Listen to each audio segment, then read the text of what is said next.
성자와 성령의 이름으로. 찬미 예수님, 지난 시간 15장에 예루살렘 사도회의, 즉 처음으로 시노두스라고 불리는 그러한 공의회라고 얘기하죠.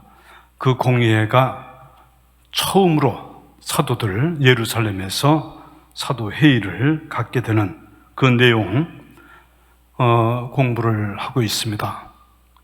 이 사도회의가 열리게 된 것은 안티오키아 교회에서 바울과 발나바를 이제 선교 여행을 떠나게 되는 1차 선교 여행이 있었죠. 그래서 그 선교 여행을 아주 성공적으로 임무를 완수하고 돌아와서 그 교회 신자들을 모두 불러놓고 하느님께서 자기들과 함께 해주신 모든 일과 표징들, 그것을 보고하고, 그래서 다른 민족들에게도 믿음의 문을 열어주셨다 하는 것을 보고하였죠. 그래서 굉장히 아주 그 공동체가 더 활발해지고 모두 기뻐하고 그랬는데, 근데 유다에서, 즉 예루살렘 그쪽 교회에서, 유다에서 사람들이 와가지고는 이방인들도 우리 크리스찬이 되면은 모세의 관습에 따라서 할례를 받지 않으면 구원을 받을 수 없다 하는 이야기를 하니까 이제 발나바와 바로가 그 사람들하고 이제 분쟁이 일어나서 이 문제를 해결하기 위해서 바로와 발나바를 뽑아서 이제 예루살렘으로 파견해서 모교회인 예루살렘 사도들과 함께 이 문제를 해결하려고 파견하게 되었죠. 그래서 이들이 예루살렘에 가서 거기에 있는 사도들과 원로들과 교회 공동체 사람들이 두 사람을 굉장히 영접하고 환영하는 그런 그 분위기였습니다. 그래서 그들에게 이제 하느님께서 자기들과 함께 해주신 모든 일을 항상 하느님께서 주어져 하느님께서 우리를 도구로 삼으셔서 당신의 뜻을, 당신의 그 복음 선포의 그 뜻을 우리들이 완수해서 많은 사람들이 이방인들도 그것을 믿게 된 그러한 얘기를 이제 보고하고, 그런데 바리새파에 속했던 믿게 된 사람이 이제 며칠 나서서 그들에게도 할례를 베풀고 모세의 율법을 지키라고 명령해야 합니다 하고 이제 주장을 하고, 그래서 그 문제를 해결하기 위해서 이제 회의를 갖게 되는 것입니다. 그래서 이 회의 때 베드로가 10장에 보면 고르넬리오를 만나는 그 과정에서 이방인들에게도 우리와 같은 성령이 그들에게 내렸다 하는 그것을 이야기하면서 마지막에 그 이야기를 하죠. 9절에 보면 그들의 믿음으로 그들의 마음을 정화하시어 우리와 그들 사이에 아무런 차별도 두지 않으셨다. 그런데 지금 여러분은 왜 우리 조상들도 우리도 다 감당할 수 없던 멍에를 형제들의 목에 씌워서 하느님을 시험하는 것입니까? 하면서 우리는 그들과 마찬가지로 우리도 주 예수님의 은총으로 구원을 받는다고 믿습니다 하고 베드로가 나서서 이렇게 얘기를 하죠. 지난번에 여기까지 우리가 묵상했는데, 베드로의 이 말은 그들의 믿음으로써 그들은 마음을 정했다. 즉 율법이나 할례를 통해서 그들이 정화돼서 성령을 받은 그것이 아니라 그들은 주님을 믿고 주님의 그 구원의 메시지를 믿고, 그래서 거저주시는, 뭘 해서가 아니라 거저주시는 예수님의 은총으로 구원을 받는다고 믿는다 하는 얘기죠. 은총이라는 것은 눈에 보이지는 않지만은 그러나 하나님께서 주시는 거저 주시는 은총은 거저라는 뜻이에요. 그라시아는 거저라는 뜻입니다. 무슨 행동을 해서 거기에 대한 대가로다가 우리가 주는 그러한 것이 아니고 그냥 주님을 믿는 그 믿음으로 인해서 하나님께서 거저 주시는 그런 거예요. 그런 체험을 바로 우리는 얻는데 그것은 바로 율법을 지켜서가 아니라 믿음으로 그렇게 된 것이다 하고 이제 이 얘기를 하니까 온 회중이 잠잠하게 됐고 그 이어서 바르나바와 바오로가 이제 다시 다른 민족들 가운데서 일으키신 표징과 이적들에 대해서 보고를 또 하게 되죠. 그래서 12절서부터 18절까지 같이 한번 읽어보겠습니다. 그러자 온 회중이 잠잠해졌다. 그리고 바르나바와 바오로가 하느님께서 자기들을 통하여 다른 민족들 가운데서 일으키신 표징과 이적들에 대하여 이야기하는 것을 들었다. 그들이 말을 마치자 야고보가 이렇게 말하였다. 형제 여러분, 내 말을 들어보십시오. 하느님께서 처음에 다른 민족들 가운데서 당신의 이름을 위한 백성을 모으시려고 어떻게 배려하셨는지 시몬이 이야기해 주었습니다. 이는 예언자들의 말과도 일치하는데 성경에 이렇게 기록되어 있습니다. 그 뒤에 나는 돌아와 무너진 다윗의 초막을 다시 지으리라. 그곳에 허물어진 것들을 다시 지어 그 초막을 바로 세우리라. 그리하여 나머지 다른 사람들도 내 이름으로 불리는 다른 모든 민족들도 주님을 찾게 되리라. 주님이 이렇게 말하고 이 일들을 실행하니 예로부터 알려진 일이다.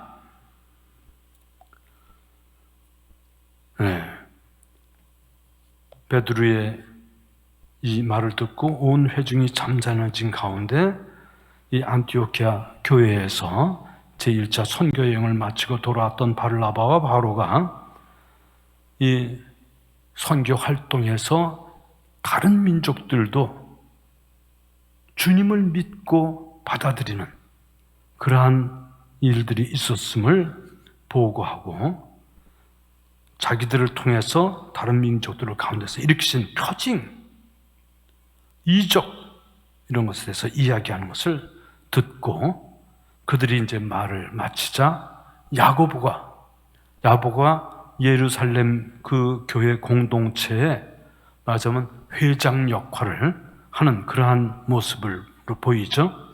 나중에 내 판단으로는 하면서 19절에 나오지만은 그래서 야고보가 1차적으로 형제 여러분 내 말을 들어보십시오 하면서 하느님께서 처음에 다른 민족들 가운데서 당신의 이름을 위한 백성을 모시려고 어떻게 배려하셨는지 시몬의 이야기, 시몬은 누구죠?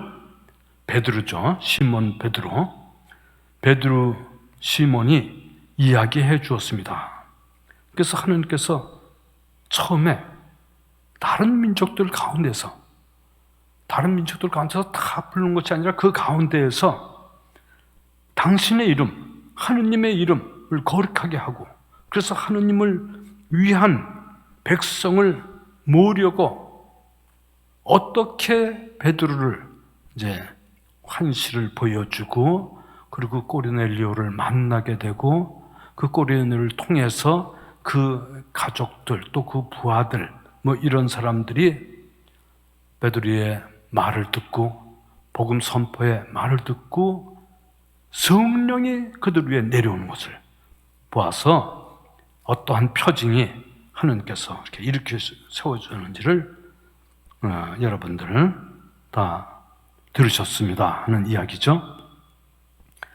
이는 예언자들의 말과도 일치하는데 성경이 이렇게 기록되어 있습니다. 그 밑에 성서에 기억해놓고 아모스서 9장 11절에서 12절에 나오는 이 말씀이죠. 그래서 그 말씀이 거기에 인용되어 나옵니다. 그 뒤에 나는 돌아와 무너진 다윗의 초막을 다시 지으리라. 그것이 허물어진 것들을 다시 지어 그 초막을 바로 세우리라.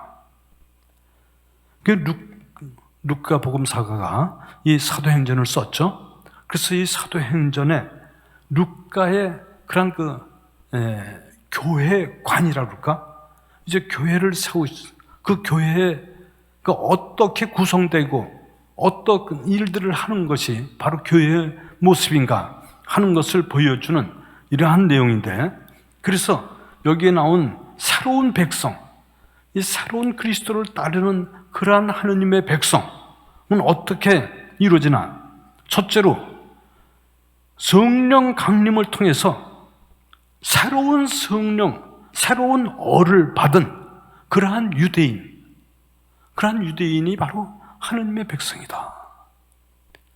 성령 강림을 통해서 새 사람이 된 그러한 유대인, 첫째로 그리스찬이 그런 사람이고, 두 번째로는 하느님을 알아모시게 된 이방인들, 다른 민족들 가운데서도 하나님께서는 그들을 아주 오묘하게 불러서 하느님을 알아듣고 하느님을 찬양하고 하느님의 은총을 받아서, 그래서 하느님을 알아모시고 믿는 그러한 이들이 바로 새로운 백성이 되는 그것이 루카 복음사가의 이 사도행전에서 나오는 교회관이죠.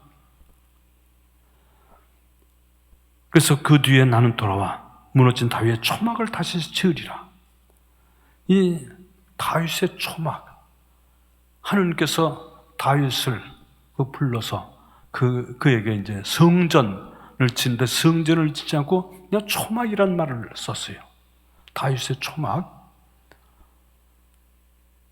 예루살렘이 다 무너지고 인질로 다 변하고 바빌론으로 유배당하고, 그래서 다시 돌아와서 다윗의 초막이라는 것은 천막으로 텐트를 친 그런 것이죠. 그리고 초막, 이 풀이나 잎사귀, 그걸로 인해서 이 성전 같이 이렇게 지성소를 만들어서 한 그러한 모습의 초막을 다시 지으리라 하는 것은, 이것은 어떤 그 위대한 어떤 거대한 빌딩, 건축, 이 성전을, 거대한 성전을 얘기하는 것이 아니고, 어떻게 보면은 그냥 내적 성전이라 그럴까? 외적으로는 좀 초라할지 모르지만은, 그러나 내적으로 주님의 영과 함께 하면서 진정한 하느님께 예배를 드리는 그러한 이 초막 같은 그러한 내용이, 그러니까 외적 모양이 아니고 내적으로 주님의 영과 함께 진정으로 하느님께 기도드리고 예배하고 찬미하는 그러한 새로운 백성들의 초막. 그래서 그 초막을 바로 세우리라. 그것이 바로 세우는 모습이죠. 그리하여 나머지 다른 사람들도, 내 이름으로 불리는 다른 모든 민족들도 주님을 찾게 되리라. 이게 두 가지죠.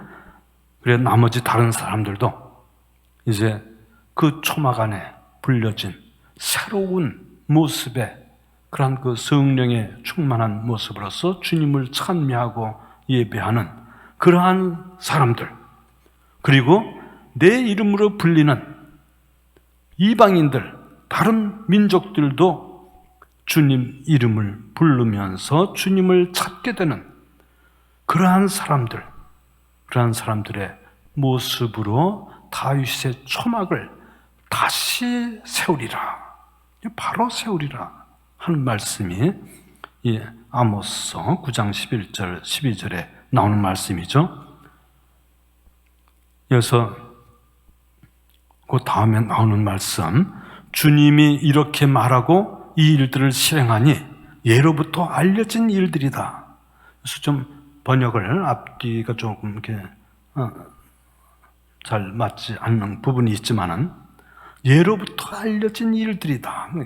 이러한 다윗의 초막 다시 일으키라 하는 이 일들, 이것은 오래전서부터, 예로부터, 그러니까 오래전서부터 이미 알려진 일이고 성서 안에 알려진 일인데, 이 알려진 일들을 하느님께서, 주님께서 실행하시다는 그런 거죠.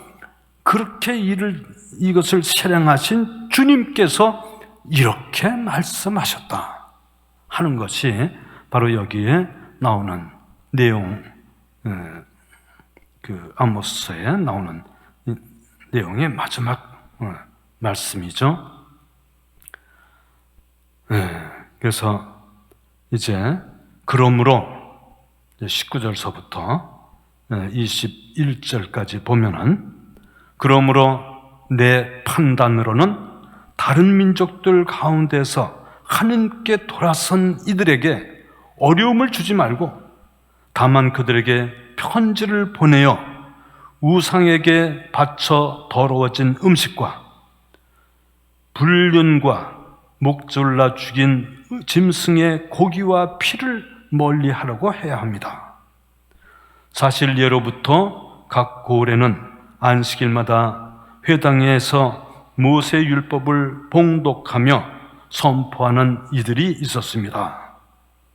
하면서 이제 야고보 사도가 이제 이 판단을 내리는 거죠. 여기에서 판단을 내리는 그 내용을 보면은 율법과 그 할례, 이 문제가 구원, 새로운 백성의 그러한 그 구원과 관계되는 그러한 일들이 아니다.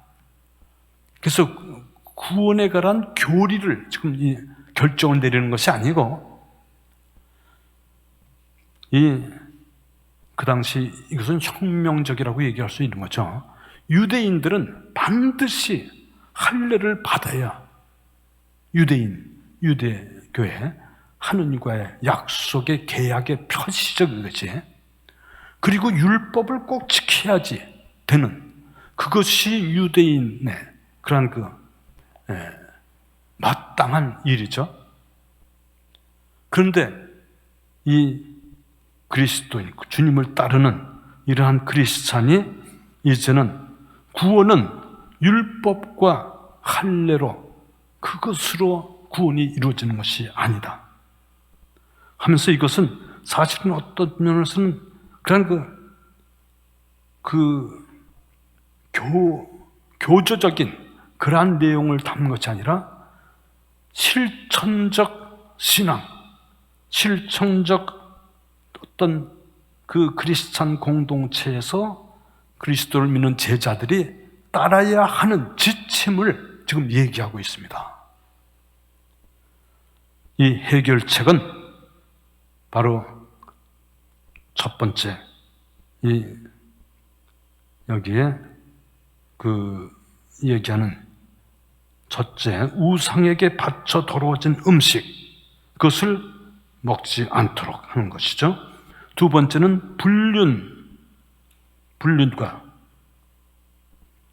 또 세 번째로는 목졸라 죽인 짐승의 고기와 피를 멀리해야 합니다 하는 세 가지, 이것은 오랜 전통적으로 유대인들이 이것을 지켜왔고 하니까, 이것은 우리 유대인들에 있어서 오래된 관습이고, 또 회당에서도 그것을 지켜왔던 모세 율법을 봉독하고 선포하는 이들이 있어서 그것에 대한 가르침을 주고 그러는데, 이것을 형제애로서 그들에게 모욕을 주지 않고 그들에게 그러한 것을 함께 그것을 지킴으로써 형제애를 발휘함으로써 공동체에 서로 조화를 이루도록 하는 그러한 결정을 지금 내리고 있습니다. 여기서 그 피, 목 졸라 죽인 짐승 이런 것은 유대인들의 풍습에서 굉장히 중요한 그 내용이기도 합니다. 피는 바로 하느님께서 주신 생명의 근원으로 이렇게 생각을 해서 피에 대한 어떤 그 존엄성이랄까? 터부시하는 그러한 그 생각이랄까? 그래서 피 있는 그 고기는 먹지를 않는 거죠. 그래서 목 졸라 죽이면은 피가 빠지지 않아서 고기에 피가 함께 있는 그런 것이기 때문에 목 졸라 죽인 그런 짐승은 먹지 않는 것. 이것이 유대인들의 풍습에 그냥 있었던 그런 내용이죠. 그래서 이러한 것들을 지키도록, 그리고 우상에게 바쳐진 우상 숭배를 가장 하느님께 드려야 될 그러한 그 경배, 그러한 오직 하나이신 하느님을 흠숭하는 그러한 아주 기본적인 믿음이죠.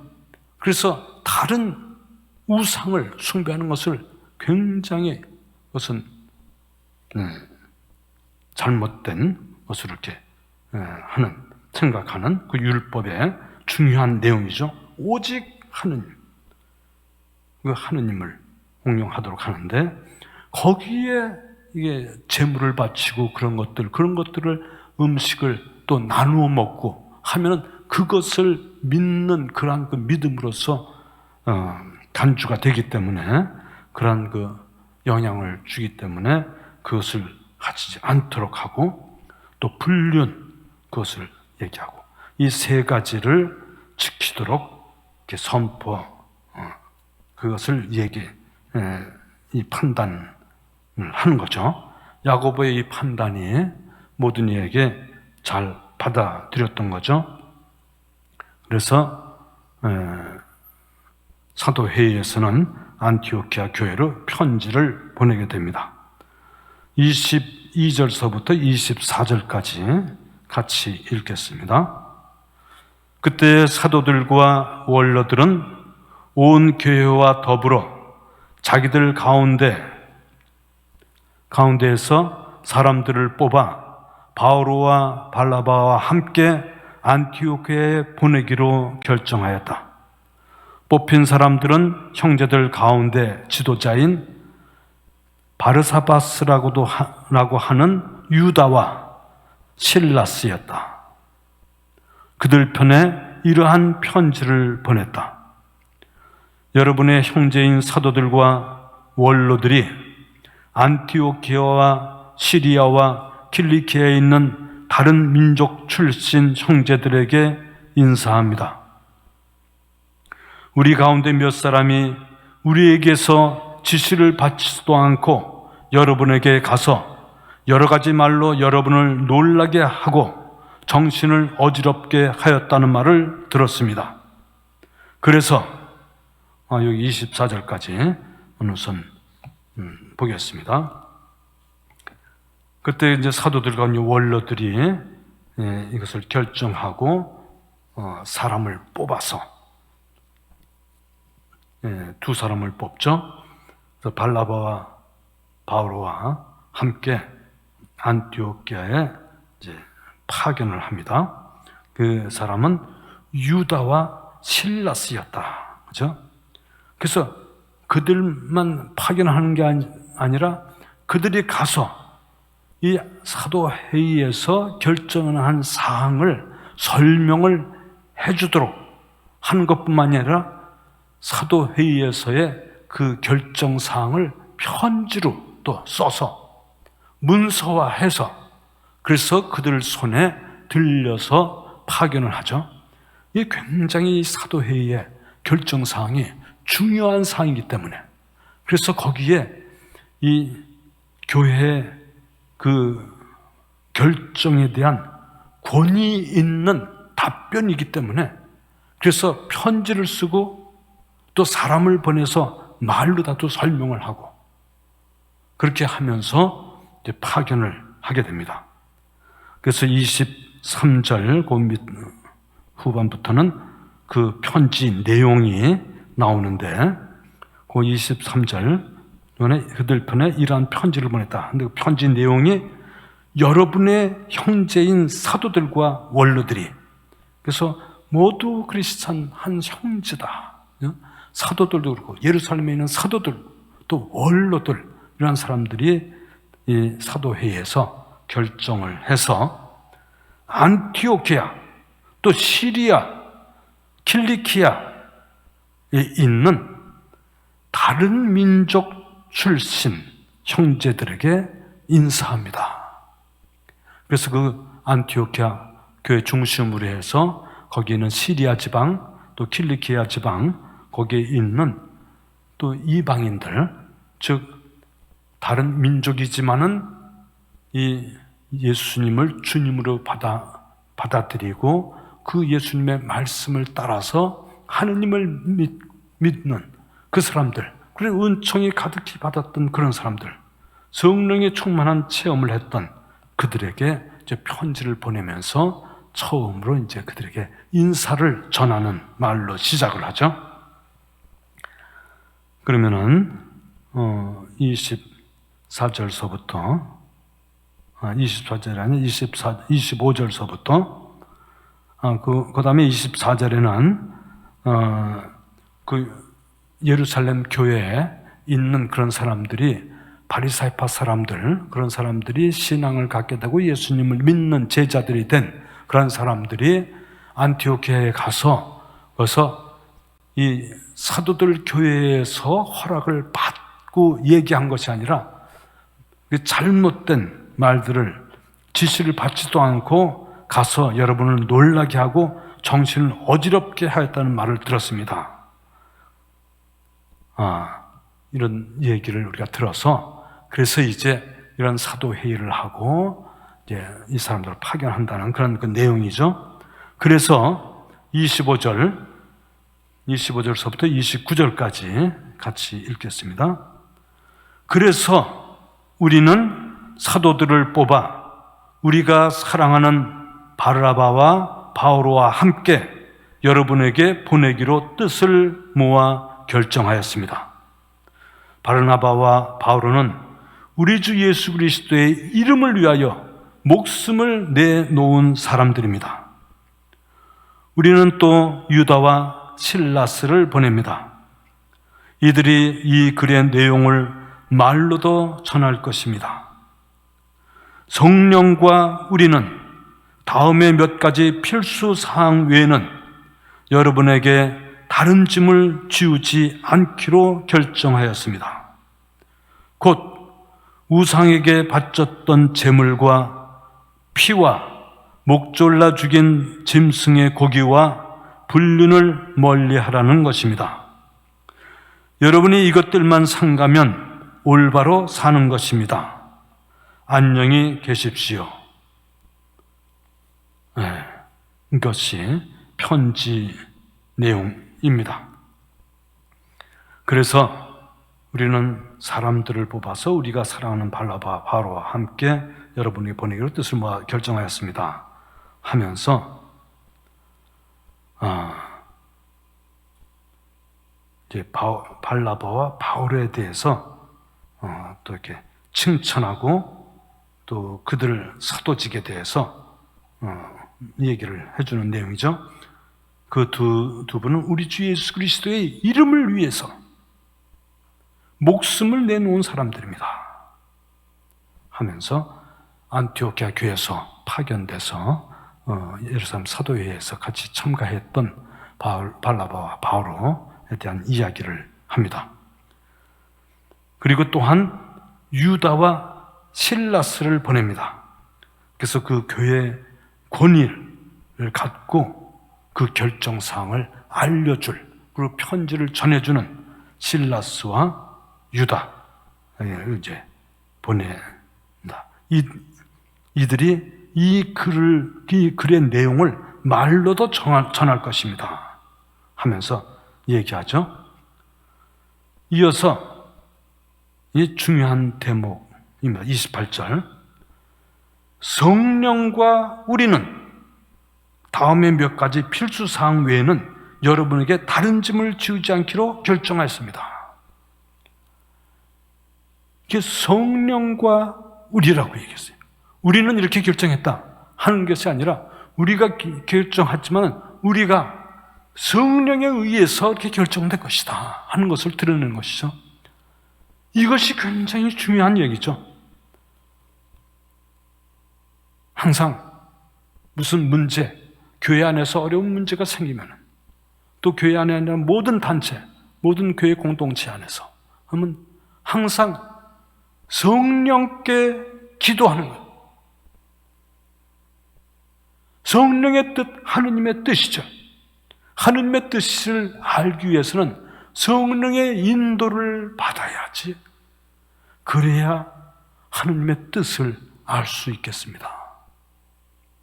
복음 선포하고 교회 공동체 안에서 이러한 그 문제들, 그 어려운 그 생활 지침, 뭐 이런 것, 그래서 여러 가지 그 논란이 벌어지고 하는 이러한 일들이 생길 때 어떻게 결정을 할 수 있겠는가? 첫째로 성령께 기도하여 하느님의 뜻을 알아야 되는 거예요. 하느님의 뜻을 따라서 우리가 모든 것을 결정해야 됩니다. 우리의 결정이 아니라 하느님의 결정을 알아듣기 위해서. 그래서 성령의 뜻, 성령의 인도하심을 받으려면 첫째 기도하는 거죠. 기도해서 성령께서 우리에게 말씀해 주시기를 청하는 것이. 두 번째로는 기도와 함께 성경 말씀을 공부해야 돼요.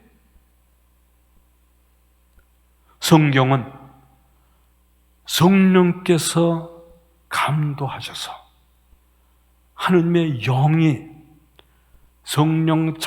그 성경 복음사가, 그 성경 사가에게 주님의 영이 내려서 주님의 말씀을 받아서 기록해서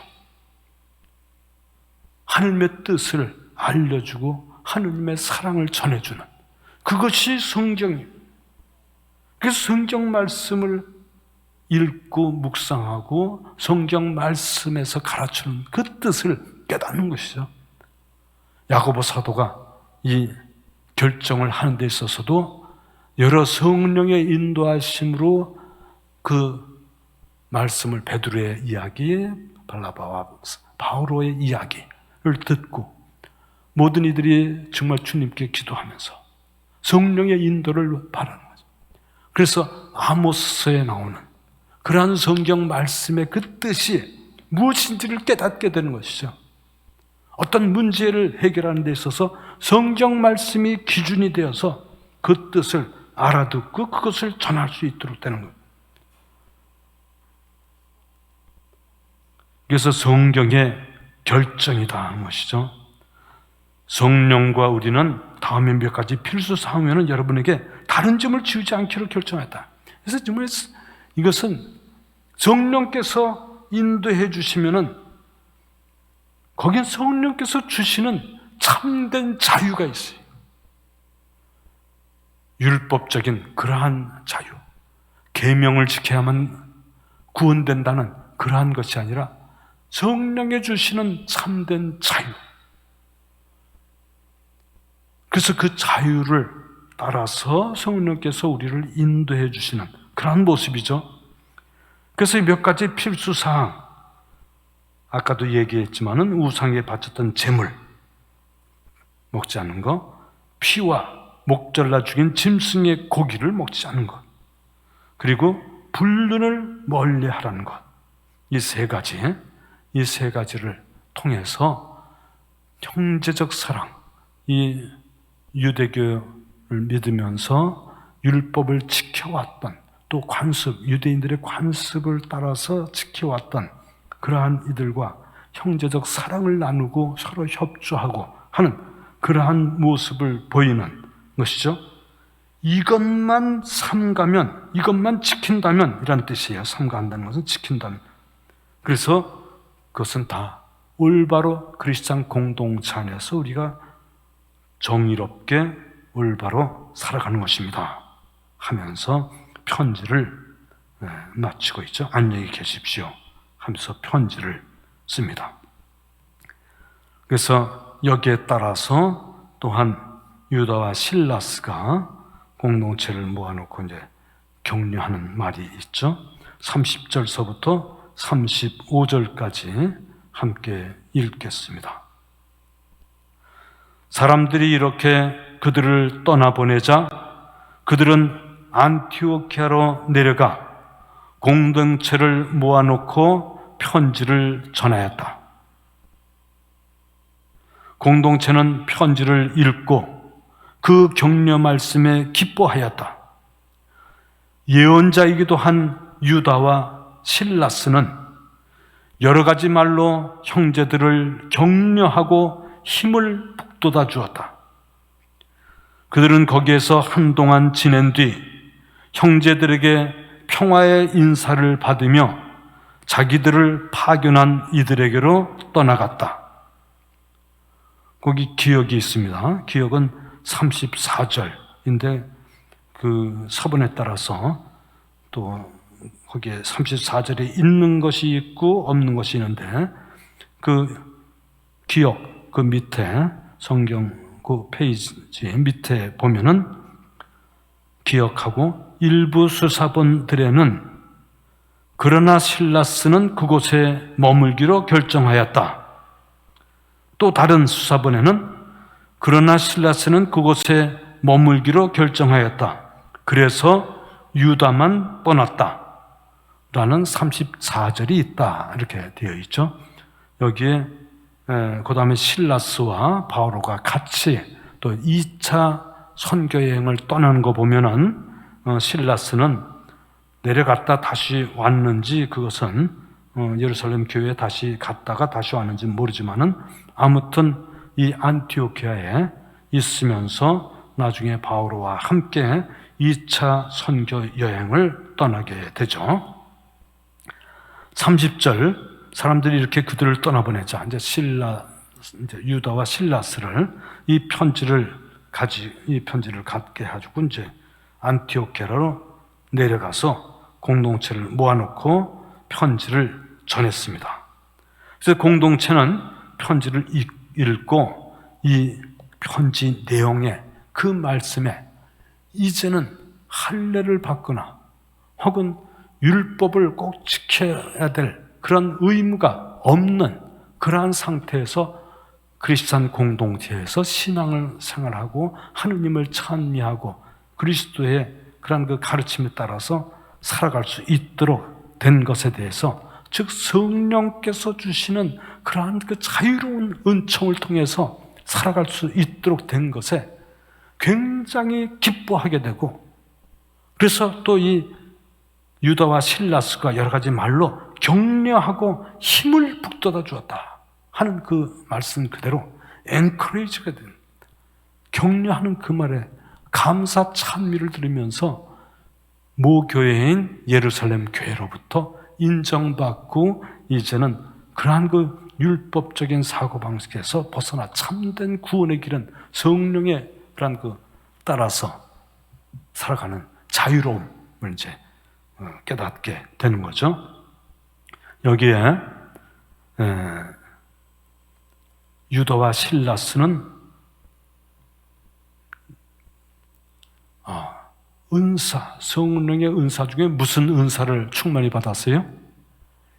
예언의 은사를 받은 것 같습니다. 그래서 예언자이기도 한 유다와 실라스는 여러 가지 말로 형제들을 격려하고 힘을 북돋아 줬다 했죠.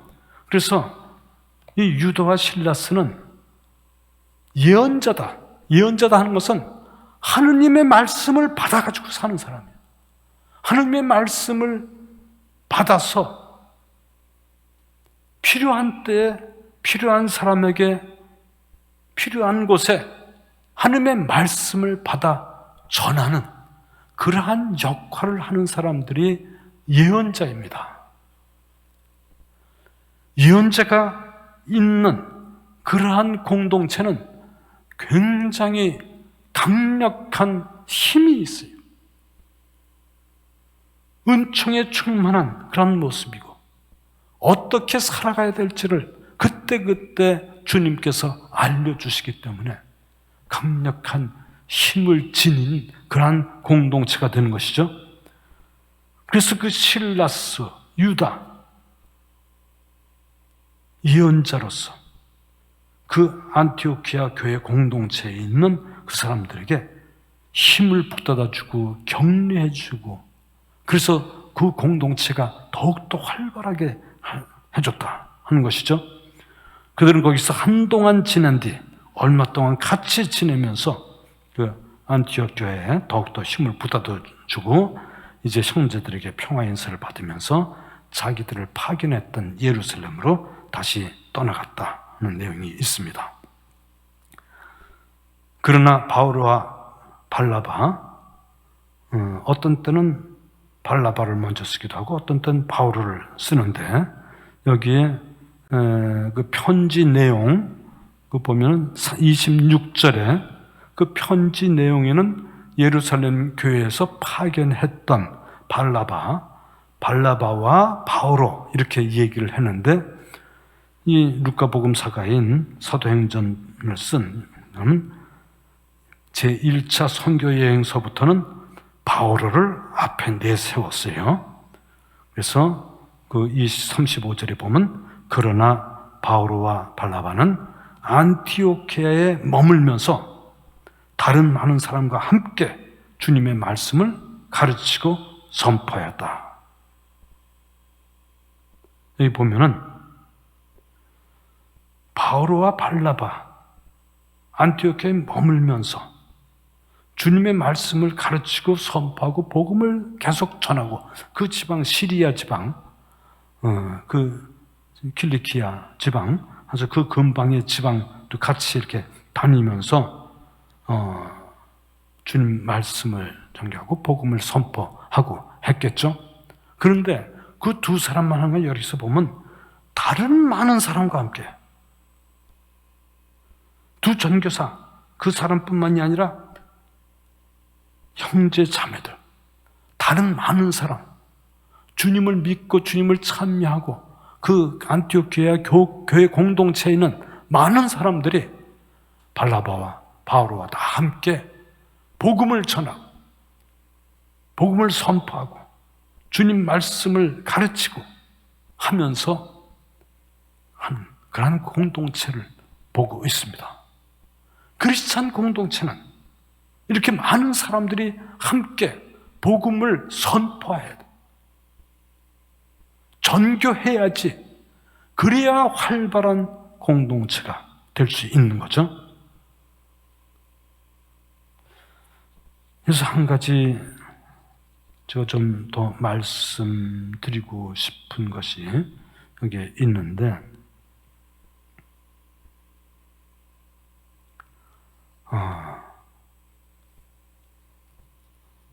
먼저 그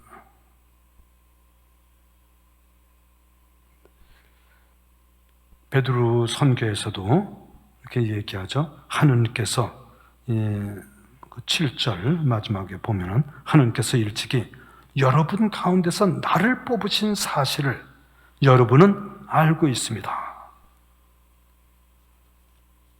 이 여러분 가운데서 뭐 이런 혹은 이 14절에는 하느님께서 처음에 다른 민족들 가운데서 당신의 이름을 위한 백성을 모시려고 어떻게 배려하는지 이런 그 어디에서 뽑았다 하는 그런 그 느낌의 말이 많이 있습니다. 우리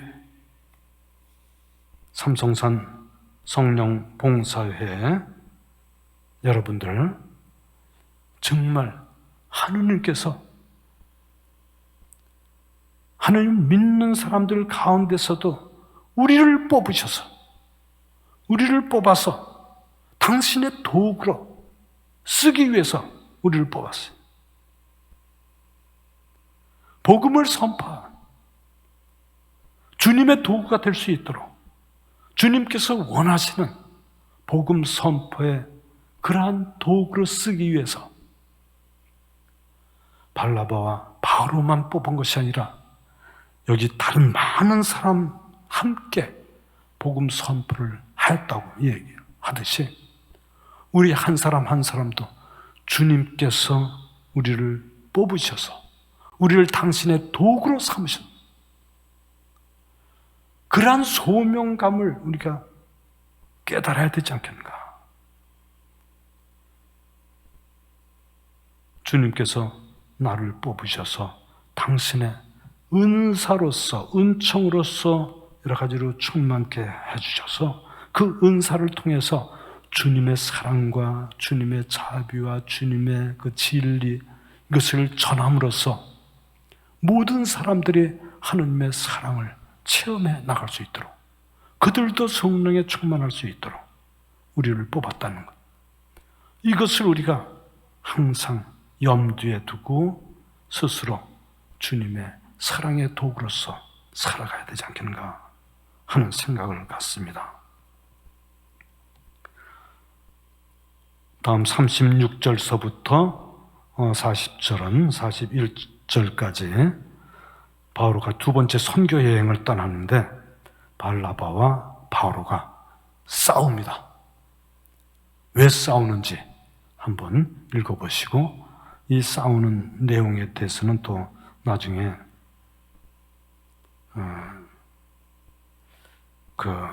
디모데오 후서 4장 11절에 보면은 바오로가 그 마르코를 그 디모데오 그 후서지 그 디모데오 보고 마르코를 좀 데리고 와라. 나의 일을 하는 데 있어서 마르코가 꼭 필요하니까 마르코를 좀 데려오라 하는 그러한 내용이 이 디모데오 후서에 있듯이 마르코를 이렇게 마르코 때문에 이제 바르나바와 바오로가 이제 갈라지지만은 그러나 근본적으로 우리 크리스찬 형제가 서로 사랑하고 또 서로 전교하는데 서로 힘이 돼주고 하는 모습을 볼 수 있습니다. 오늘은 여기까지 하고 다음에는 36절서부터 바오로 사도 두 번째 선교여행에 대해서 공부하도록 하겠습니다. 아멘. 성부와 성자와 성령의 이름으로 아멘.